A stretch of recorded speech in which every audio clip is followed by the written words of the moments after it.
খুব কঠিন। আমরা কিন্তু নিজেদের সাথে নিজেরা হানাহানি করি, হিংসাহিংসি করি, কিন্তু প্রকৃতির সাথে আমরা কিন্তু কোনো হিংসাহিংসি বা হানাহানি করতে পারি না। যদি খুব জোরে বৃষ্টি আসে, পুরো ভাসিয়ে নিয়ে চলে যায় গোটা শহরটাকে, সেখানে শুধু আমরা আফসোস করতে পারি, কিন্তু তার সাথে গিয়ে ঝামেলা করতে পারি না। এই যে মাঝ সমুদ্রে এই যে দুজন নৌকো করে যারা ওই যে মাঝ সমুদ্রে যাচ্ছে মাছ ধরতে, এখানে কিন্তু ওদের মধ্যে কোনো হানাহানি নেই বা হবেও না।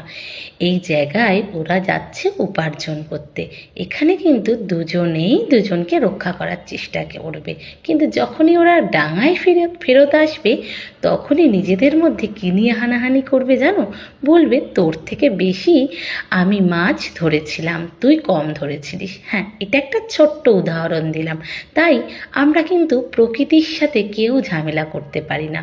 তাপপ্রবাহ আসুক, ঝড় আসুক, ভাসিয়ে নিয়ে চলে যাক সব কিছু, সেখানে কিন্তু আমরা চুপ থাকতে পারি, কিন্তু নিজেরা নিজেদের সাথে হানাহানি বন্ধ করি।